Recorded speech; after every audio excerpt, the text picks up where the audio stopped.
All I need is one mic. Yeah. All I need is one mic. Hey everybody, welcome back to One Mic, where I watch shit so you don't have to. And today I'm here to talk about Season 1, Episode 7 of Amazon Prime's The Peripheral, entitled The Doodad. Can we all just agree that this show doesn't do the best job with episode titles? Like, these things are like really unimaginative, kind of corny. Like, look at the last. Well, I'm gonna hold off on the last one because of what I said about the first 30 seconds of the video. But like, we had the one that was What About Bob? That was kind of corny. You had the one this one, the Doodad. This is kind of corny, super obvious. Like, it's not one of the ones where you have to really think about what it means. Like, I think a good example, the show that does the best with the episode titles is Succession. Like, watch my videos for Succession where I talk about the episode titles. Like, I have to like spend time doing research on the episode titles for that show. And then meanwhile, I got this one. I got this one called the Doodad because this guy Tommy doesn't have any modicum of creativity in giving these made-up names to these items. He just calls it a doodad because that's where he lives. He's a hick in a small town, and that's what they call things that they're unfamiliar with, doodads. The other title was Fuck You and Eat Shit. But that, again, unimaginative, like, it's directly said, like, they make it almost obvious. Like, if you're someone who's paying attention to the episode title, they almost put, like, big neon lights around whatever it is that the episode title is about. Like with the passwords last week, the naming of the doodad and him calling it that, like it's a little bit corny. But talking about this episode, this week we learned a whole lot of very interesting information. But I think on the flip side of things, this show continues to struggle with action scenes, and then also I think like an energy problem. And what I mean by that is I feel like episodes 1 and 2 were very high intensity, very high energy. So when you give us that at the beginning of the season, we kind of expect something on par with that consistently. And I feel like the energy on this show has decreased from week to week, to where even though we have an episode that's very eventful here, it doesn't feel as eventful because it doesn't get you as riled up as some of the other episodes did. And then when you do have an action scene and it doesn't really pay off, then you just kind of stay on this kind of like low vibrational energy, and I think that's hurting the show as well. But I want to talk about this episode kind of again character by character. I think there's a lot of interesting things that we learned this week, and also some things that we can look forward to, and some things that at least I don't quite look forward to. But I want to start off talking about Bob. He's one of the several focal points of this episode. We see at the beginning of the episode that Flynn and Burton's mom is blind again, so she has Reese take her to the doctor, which in this small town is, of course, the doctor that the doctor, as I was going to say, when I say the doctor, I meant like the doctor's office, but then also the doctor is the same one that's Tommy's fiance. And she doesn't want him to tell Burton, which fortunately he didn't seem to listen to, or I can't recall if he told him. Or what, did he? Never mind. Okay, I was losing and regaining a thought mid-sentence there. Anyway, Bob cuts himself so he can get admitted into this doctor's office, where ultimately he proceeds to stab Reese 700 times. And Reese continues to fight as if he were completely unstabbed. And I'm sitting here like, how is Reese... Like, Reese didn't even look pained in the face. Like, he looked like someone who's just in the middle of a fight, who's struggling. And I'm like, dude, you've been stabbed like 17 times in one spot. Like, maybe you should show a little bit of like, this is a little bit harder for me to fight because I've been stabbed 17 times in my liver. But he didn't do anything like that. That just really kind of took me out of it, how many times he got stabbed and still fought well. But he ultimately captures Tommy's fiance and Flynn Burton's mom, Ella, I believe. And it's essentially a trap to lure flirting. I was so into giving the name Flirtin last week that it just stuck into my subconscious and just popped out right now. Flirtin did not enter into my mind until it came out of my mouth just now, since I made it up last week. But it's a trap to lure Burton and Flynn there and kill them.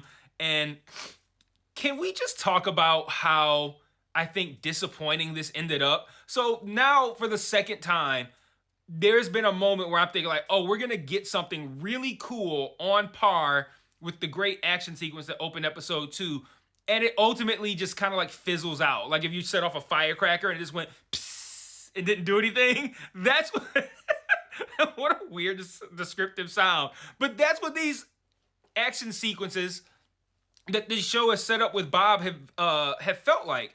You know, we had the one a couple weeks ago where Bob was set up on that bridge, and I'm like, okay, this must be the path that Burton and Flynn are going to be taking, and this should make for a great action sequence when they run up on them. And it was okay, but it was brief, and then Billy Ann came, and it just wasn't, it didn't really live up to what I thought it was going to be. And granted, I do take personal responsibility in the expectations that I create for these action sequences. Granted, the show should take responsibility for starting off really fucking good with it and then kind of mailing it in the rest of the way. But that is my fault for kind of like seeing that scene and thinking like, okay, this is gonna be a really cool action sequence when Burton and Flynn arrive, and then it doesn't end up being that. That's my fault for creating that expectation. But you know, here again, I'm thinking the same thing. Once Burton and Flynn discover that it seems to them that Reese is probably not alive because their friend Leon can't pick up on his vitals via the haptics. And I'm thinking Burton's got this massive fucking gun, and I'm like, oh man, what a great confrontation we are gonna see when Burton, Flynn, and Leon arrive at this doctor's office to save his mother and Tommy's girlfriend, fiance, or whatever, and this doctor. What a great confrontation this is gonna be. And Bob is killed. Like, Burton's not even in the... Like, Burton's barely in the same city as this guy with this massive sniper rifle that he shoots through the wall and nails this guy. And they're, like, watching him with this heat sensor vision. I'm just like, man, I thought this was going to be a cool, like, everybody's going to converge at this doctor's office. There's going to be a totally kick-ass action sequence. And the guy gets shot from 8 million feet away through a wall. And I'm like, come on, man. Like, give me something, man. Give me something that lives up to episode 2's opening. And they just continue to drop the ball in that regard. But again, I do take personal responsibility for creating the expectation that each action sequence, well, not each action sequence, but some of these ones that seem like they're going to be good are going to be good. I make this assumption, you know, fool on me for thinking that this confrontation at this doctor's office would be cool. But I do own some of that, but I do feel like this is a flaw in the show that they do seem to kind of be mailing in these action sequences. And then now that makes 2 times where action sequences that seem to be being set up were confrontations with Bob that didn't pay off. So that's troubling. So moving on to Flynn. I'm going to just call it our crew. Flynn, Burton, and Connor in their peripherals in future London, and Lobeer. So Lobeer wants to talk to the 3 of them, and she takes them to this place called the Zoo, which is where the Met Police are trained at.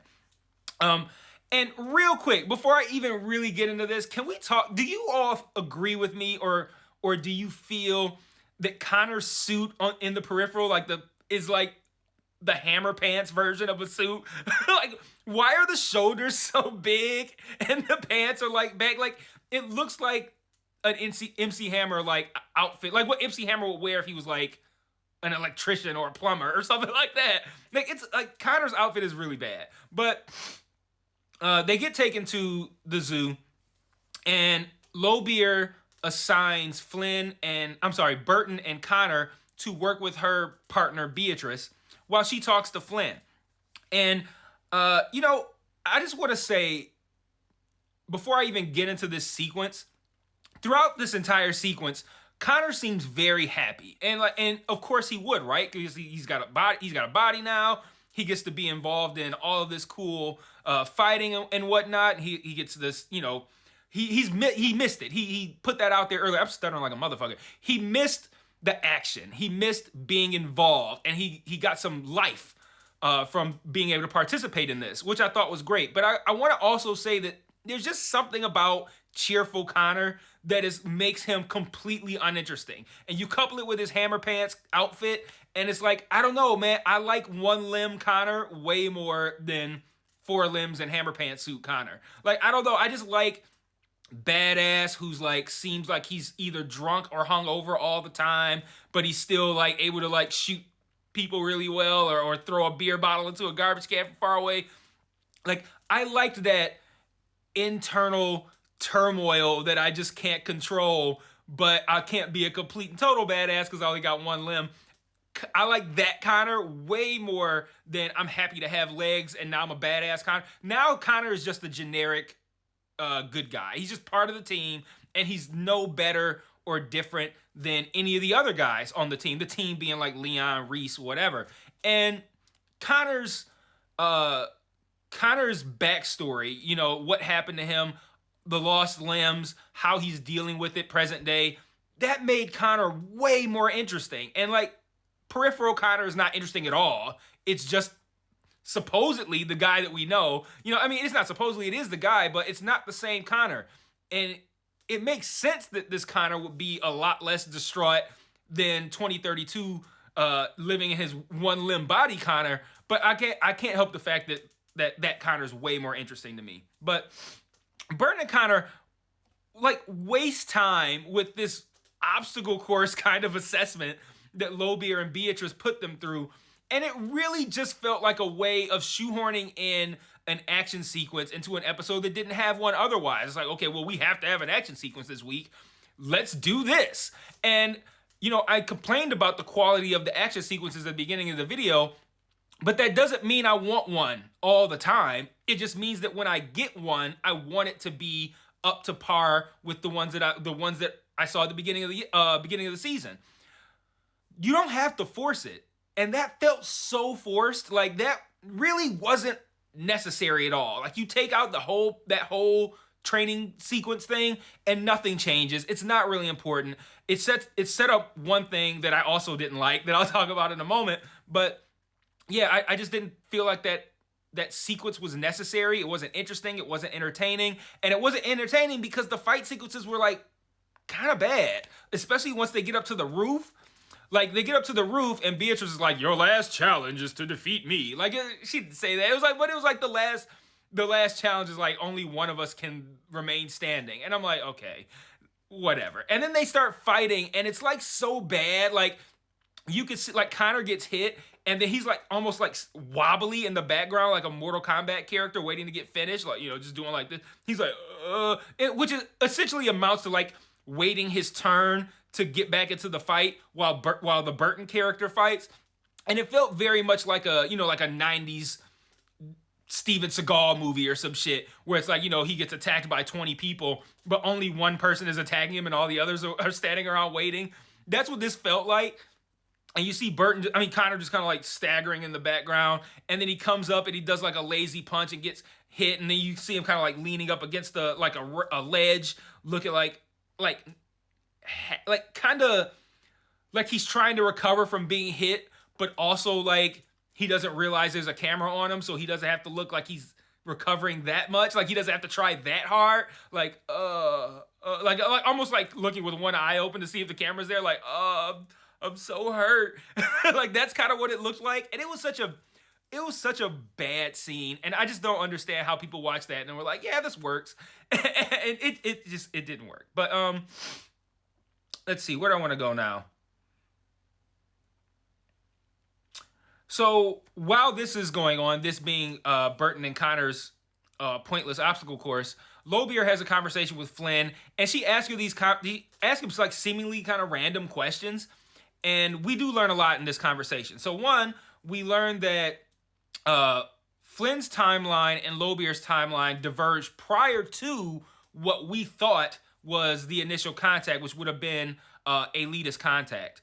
There's apparently... actually, no, I'm going to save it because I'm going to talk about that in a moment, actually. We also learned that in Lobeer's timeline, haptics hadn't even been invented yet. So when Connor and Burton go to war, they don't have haptics. Connor doesn't lose his limbs. Burton is the one who ends up dying. And to me, this is where I'm going to talk about Alita here.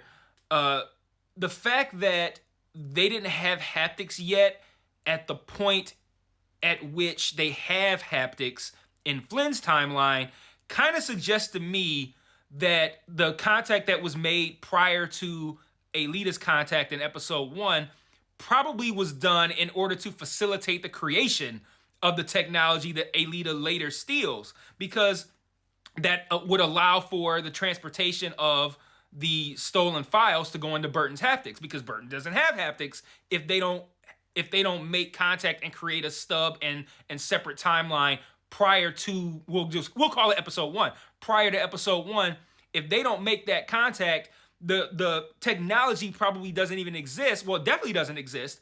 The technology doesn't even exist for the events that we see in episode 1. The whole thing, the headset, all that stuff isn't possible. So it seems to me like they made contact in the past in order to facilitate the ability to create the technology that would allow Alita to once she pulls out that data from the RI, she could put it into Burton's haptics, which again don't exist in Lobeer's timeline. And we also learned that Flynn married Tommy and they had 2 kids. There's also another variation where she doesn't even exist. And then once Lobeer asks all of these kind of seemingly random questions of Flynn, she turns around and she asks her own questions, and the most important of which being, she asks Lobeer if Lobeer has the ability to sever the connection between her time in 2032 and future London, and Lobeer doesn't answer the question. She dances around it and leaves, which of course suggests that she does. And then later, Beatrice and Lobeer kind of debrief. And Beatrice gives this assessment of Burton and Connor where she's kind of like, Burton is the one that's the most dependable and reliable, or I think she said predictable and dependable. But in a crisis, she would go with Connor. And Lobeer's like, well, why? If Burton's the better one, why would you go with Connor? She's like, let me hit you back on that, because that decision came from like deep in my nether regions, my robotic nether regions, apparently. And yeah, I'm going to have to figure that out for you and get back to you later. And thus we learn that Beatrice is a peripheral. But the show seems to be working toward a romantic relationship between her and Connor. And I can't think of anything that interests me less than seeing that. Like, again, I don't like Happy Connor. I like on the edge about the snap Connor. And I didn't like Beatrice, like him being like, oh man, Beatrice is such a badass. Oh, I love how cool she is and how badass she is. And then Beatrice going like, yeah, I don't know. For some reason, I think I want to fuck that guy. Like, that's kind of what that amounted to. And again, I have no interest in that whatsoever. None. Moving on to talking about Ash and, how you pronounce his name? Ocean? We learned through their conversation with Lev at knife point that Alita stole the data from the Research Institute with the goal of hiding, like I said, the files in Burton's haptics, which, like I said, would likely not have existed had contact not been made prior to episode 1. And that makes this data untraceable. But since Flynn was actually in the Burton peripheral and not Burton, it's now in her brain, which is the bacteria that we've seen in her brain and what's causing her the physical issues, the hand thing, the passing out, all that stuff. And they plan on selling whatever is in these files to the neoprims. And I find this to be the most interesting aspect of this episode, was learning about because that's what I really want to know this whole time, was all of the details. And I feel like we know pretty much everything now. All of the details surrounding this data that was supposedly stolen from RI. And I'm going to talk about that data in a little bit, actually. And Lev says to them not to fuck with him again, and I like that, but I also liked how he had a line when he first enters the room, before he starts talking to them, he says, arrogance is a form of stupidity, and I thought that was a great line, because that's really fucking true. So I said I was going to talk about that data. Charisse arrives to talk to Lobeer, and she tells Lobeer that the stolen data was their neural adjustment mechanism tech. So that's the stuff that we saw.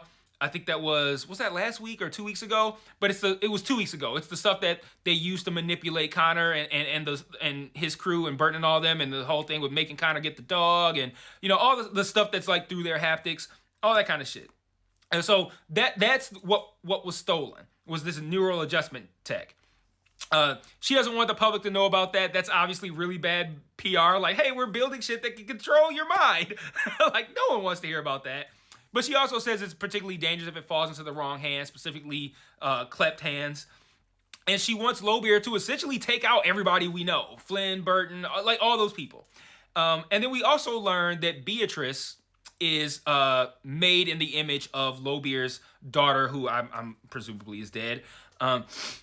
So we learn not only what the data is, but kind of what Alita's plan is, how she planned on doing it. Like that's the stuff that's interesting me, especially when you add in the added layer of the fact that they had to actually make contact prior to episode 1 in order to facilitate the events of episode 1 to have that technology. Like I'm gonna want to see that initial contact, and I'm gonna want to learn. I'm very invested in learning how and why doing that was able to make it so that tech exists in Flynn's timeline of this show, starting with episode 1, but that same tech doesn't exist in Lobeer's timeline. Like, what about that previous contact allowed that technology to be made? And how did you make that contact if you did not yet have that technology? So, and maybe they did. I don't know, but that's the part that I'm really interested in that and really invested in that. And so far, I think they're doing a good job with making all of that be fairly airtight, where I'm not sitting there like, this doesn't make sense, that doesn't make sense. I think they're doing a really good job with that stuff. And then lastly, I want to talk about Tommy. So Tommy finally, his arc finally goes somewhere beyond begging people to tell him what's going on. And I'm going to talk about that in a minute as well. But he finds the sonic boom thing and Bob's gun. He, of course, that's where the title, the Doodad, comes from. He gets taken off of the leave that he was put on last week immediately once Corbell Pickett needs him and his boss, the sheriff. And when Tommy arrives at Corbell's house, he sees the dead wife and he sees the sheriff who's already there. And he essentially tells Tommy to hang this murder on Burton and Flynn.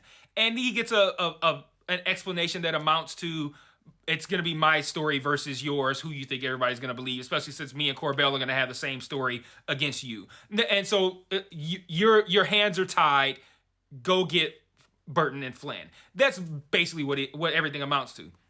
Tommy then later comes back with Bob's gun and the sonic boom and lays out a very different scenario in which Bob kills them both. And then he does that. He shoots the sheriff to death. He hits Corbell with the sonic boom. And I do not believe for 1 second that Corbell Pickett is dead. But that is when he drops his stupid fucking Doodad line. And yeah, and that's the end of that storyline in theory. But like I said, I don't believe Corbell Pickett to be dead, not one bit. So I'm pretty sure we'll see him next week in the finale. Speaking of which, did this feel like the second to last episode to you guys? Like, did you end this episode with an idea of like, the finale is gonna have this really cool thing. It's built up to this. Like, oh, it's gonna be so cool when all of these people converge and it's gonna be a shit show. Like, this episode did nothing to set up the finale. I have no idea what to look forward to going into the finale, which I feel like if I already like your show, I'm looking forward to seeing the finale just on the strength of that. But you shouldn't assume that I'm in that place. You should hype me up for the finale and give me something in this penultimate episode that's gonna make me feel like, oh shit, this finale is about to bang. I don't really know what to expect out of the finale, so I don't have hype for it as a finale. Like, I have hype for it because it's just the next episode and it's the last one, but I don't have hype for it as far as like what to expect out of it. Like, oh, this cool thing is gonna happen. It should be blank. You know, I don't have anything like that. I just don't know really. And I feel like they really dropped the ball on setting up the finale here. So weird little sidebar. But one thing that I thought was hilarious in the original conversation between Tommy and the sheriff is how the sheriff always referred to Bob as like that motherfucker you let get away. Like, he doesn't say those words exactly. But I like that. That's a smart manipulation, though, because he knows Tommy feels a way about that. So if you're going to ask Tommy to do something that's against his moral code, it probably helps to really hang on that and be like, you know, I know that you feel guilty about this guy escaping, so let me refer to him as the guy you let escape every time, so I can kind of like guilt trip you into doing what I want. I thought it was an interesting little manipulative tactic, and I thought it was funny.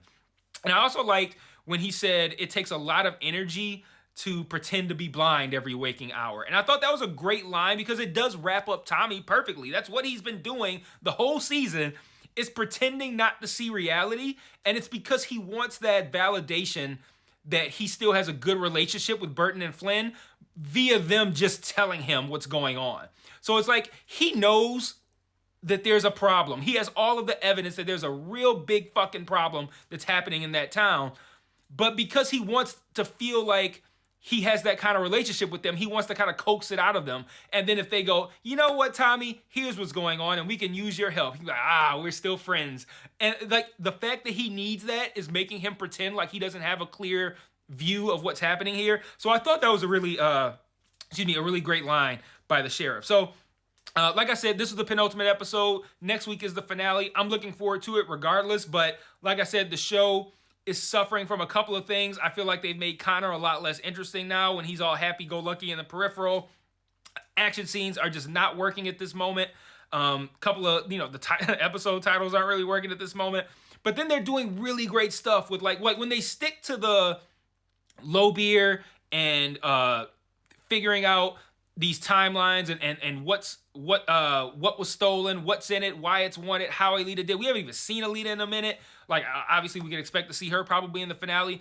All that stuff is working really well, and I'm really invested in that stuff. Like, they just need to keep the energy high, because like I said, the energy has been decreasing. Keep the energy, I don't even say energy, intensity. Like, keep it at a pace where I'm just kind of like, not necessarily like white knuckling my chair the entire time I'm watching, but where I'm just not sitting there just kind of like, all right, okay, all right, cool. Whereas like that wasn't the vibe I had in the first 2 episodes. So again, doing some things well, doing some other things not so well, but again, still enjoying the show. Looking forward to the finale, and I will see you guys next week for that one, episode 8. And until then, peace.